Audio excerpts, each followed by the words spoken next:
नमस्कार, कैसे हो आप। मेरे यूट्यूब चैनल में आप सभी का स्वागत है। मेरा नाम है पूर्णिमा। मैं एक हाउसवाइफ थी, लेकिन अभी मेरा ख्वाब अभी बड़ा हो गया है कि मैंने भी पहले ख्वाब देखा था कि मुझे भी कुछ ना कुछ करना है, सिर्फ घर में नहीं बैठना है। तो मेरा एक ख्वाब पूरा हो गया। अभी मेरा सुगरम फूड्स इस ब्रांड का मेरा बिजनेस है। तो इसमें आप होममेड सब प्रोडक्ट आपको मिलेंगे और आपका प्यार ही हमें जो महिला बिजनेस करते हैं और जो हमें उम्मीद देते हैं कि आप कर सकते हो, आप सभी का हम धन्यवाद करते हो। और आपको एक बार मेरे शॉप में विज़िट करनी चाहिए। चलिए अभी वीडियो स्टार्टअप करते हैं कि पिछले वीडियो में हमने देखा कि नाम से काम और काम से नाम कैसा कमाया जा सकता है। ये वीडियो मैंने बनाया था। तो चलिए आज का वीडियो है कि बिजनेस करने के लिए कौन कौन से 3 स्किल इम्पॉर्टेंट है। तो आप जब बिजनेस करते हैं तो बिजनेस को आपको अपने बच्चों की तरह लालन पालन करना पड़ता है कि जिस तरह से आपका बच्चा रोता है आप खाना देते हो, बराबर है ना। उस हिसाब से आपको बिजनेस को ही करना होता है। बिजनेस करने के लिए इतने इम्पोर्टेंट है कि इसके बिना छोटा सा छोटा बिजनेसमैन क्या बड़ा से बड़ा बिजनेसमैन भी सक्सेस नहीं हो सकता। तो चलिए आपको मैं बता देती हूँ कि वो 3 स्किल क्या है। तो पहला वाला है सेल्स, दूसरा वाला है मैनेजमेंट और तीसरा है फाइनेंशियल स्किल्स। कौन सा? Financial skills. तो पहला देखते हैं हम सेल्स। तो सेल्स तो आप सोचेंगे सिर्फ बेचना है, तो बेचना नहीं है, सिर्फ प्रोडक्ट बेचना नहीं होता। सेल्स यानी अगर आप इन्वेस्टर के पास जाते हो, वो आपको इन्वेस्टिंग करेगा ना, तो उसको भी पटाना आना चाहिए इन्वेस्टिंग कैसी करनी है कैसी नहीं।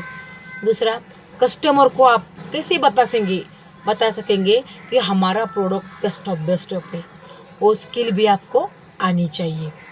तीसरा वाला, अगर आप प्रोडक्ट बेच रहे हो उसका मार्जिन ही नहीं आ रहा, क्या नहीं आ रहा है? मार्जिन ही नहीं आ रहा है। क्यों नहीं आ रहा है ये आपको पता नहीं चलेगा, तो वो भी स्किल आप में होनी चाहिए। तो दूसरी वाली देखेंगे मैनेजमेंट। तो मैनेजमेंट में आपका जो टीम है उस टीम को किस हिसाब से आपको काम समझना है, काम को समझाना है, ये आपको आना चाहिए।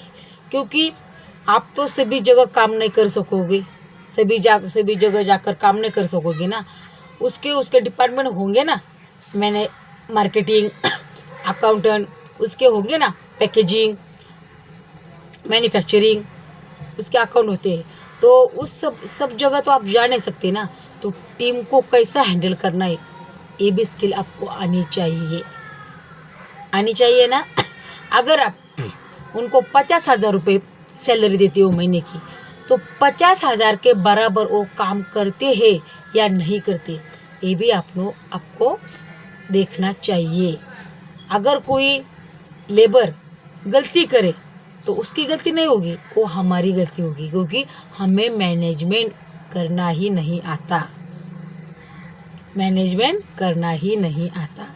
कभी भी अगर आपको मैनेज ही नहीं करना पड़ेगा तो आप किस हिसाब से बिजनेस कर सकोगे। तीसरा वाला फाइनेंशियल स्किल। अगर आपको लोन लेना है, लोन लेना है, तो अगर आप 5 लाख का लेंगे और 50 लाख हो जाएगा उसका, और आपका बिजनेस प्रॉफिट में नहीं आ रहा है, तो किस हिसाब से आप फाइनेंस स्किल सीख रहे हो, बराबर है ना। तो आपको पैसों का जजमेंट करना चाहिए। क्या करना चाहिए? पैसों का जजमेंट करना चाहिए कि प्रॉफिट में आ गया पैसा, फिर वापस कैसे जा रहा है और मुझे कितना मिल रहा है, बराबर है ना। एग्जाम्पल देती हूँ, अगर आप 1 लाख कमा रहे हो, एग्जाम्पल महीने का, तो कम से कम आपको 25,000 तो आपको मिलना चाहिए ना, 50,000 तो मिलना चाहिए ना। अगर सब कुछ ऐसे ही जा रहा है रॉ मटेरियल को, तो आपको फाइनेंशियल स्किल सीखनी ही चाहिए। तो वेंडर के पास अगर आप कुछ माल लेना चाहोगे और उनको कहोगे कि मैं 1 लाख देता हूँ, 60 लाख का मुझे मटेरियल दे दो, वो देगा क्या आपको? नहीं देगा। इसलिए आपको फाइनेंशियल स्किल सीखनी चाहिए, तभी बिजनेस में पैर रखना चाहिए। बराबर है ना? तो ये 3 स्किल अगर आप सीख लोगे ना, तो बिजनेस में ग्रो कर सकोगे और सक्सेसफुल से सक्सेसफुल हो जाओगे। और मुझे कमेंट में बताओ कि आप जो बिजनेस कर रहे हो उनको आप कितने मार्क देते हो, मैनेजमेंट को, सेल्स को और फाइनेंशियल स्किल को कितने परसेंटेज देते हो, को मुझे कमेंट में बताओ। Thank you.